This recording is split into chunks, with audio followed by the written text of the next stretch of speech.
मित्र हो नमस्कार.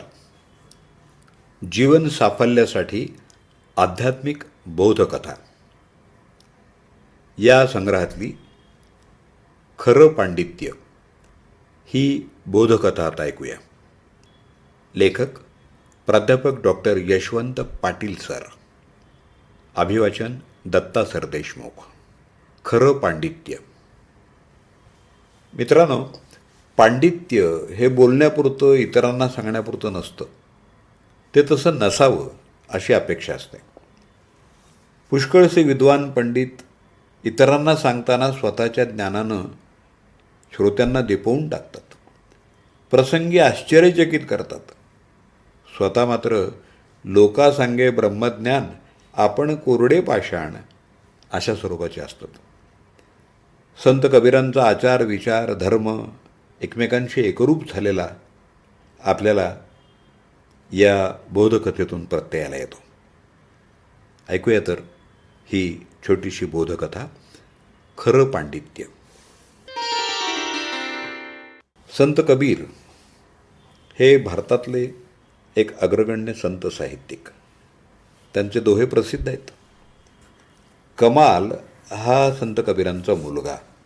तोही आपल्या वडिलांप्रमाणे त्यागमय जीवन जगत होता. बालपणी एकदा कबीराने कमालला शेळीसाठी गवत आणायला पाठवलं. सकाळची वेळ.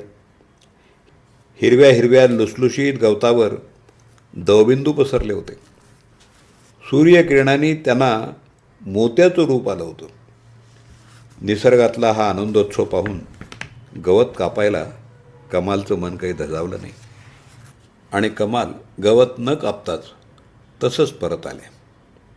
मित्र हो, तरुण वयामध्ये कमाल तीर्थाटनासाठी द्वारकेला गेले होते.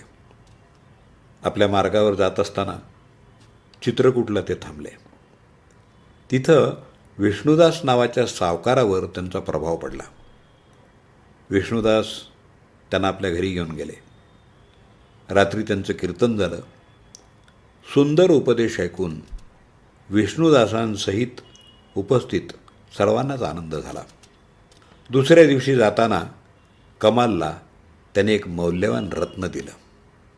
यामुळं कमालला आर्थिक मदत होईल आणि आपलाही पैसा सत्कारणी खर्च झाल्याचं पुण्य मिळेल असं त्यांना वाटलं. पण कमालनं ते रत्न स्वीकारायला नम्रपणे नकार दिला. तरीही मुद्दाम ते रत्न सावकारानं त्यांच्या पिशवीत ठेवलं. घरी आल्यावर कबीराने ते रत्न पाहिलं. कबीराने कमालला याच्याबद्दल विचारलं तर कमाल म्हणाले, मी नको नको म्हणत असताना सुद्धा सावकारानं हे माझ्या पिशवीत ठेवले. कबीर आपल्या पत्नीला म्हणाले, आजचा दिवस हा माझ्या आयुष्यातला सर्वात दुःखाचा दिवस आहे. कारण ज्याला आपण सुसंस्कारित केलं असं समजत होतो त्या कमालनं परमेश्वराचं नाव विकलंय. कमालच्या आईनं, संत कबीरांच्या पत्नीनं कमालची निर्भत्सना केली. कमाल परत सावकाराच्या घरी गेले आणि ते रत्न त्यांनी विष्णुदास सावकाराला परत केलं. कमालला समजलं होतं की आपले वडील नेहमी म्हणतात, पोथी पडी पडी जगमुआ पंडित भया नकोय, 2.5 अक्षर प्रेम का पढे सो पंडित होय. आयुष्यामध्ये फक्त प्रेम मिळवायचं. प्रेम हे संपत्तीपेक्षाही श्रेष्ठ असतं. हाच या कथेतला अर्थबोध आहे.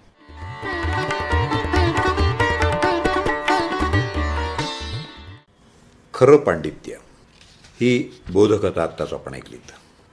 जीवन साफल्यासाठी आध्यात्मिक बोधकथा या संग्रहातली ही कथा आहे. लेखक प्राध्यापक डॉक्टर यशवंत पाटील सर. त्यांचा मोबाईल नंबर 9890615649. अभिवाचन दत्ता सर देशमुख. 8329730186.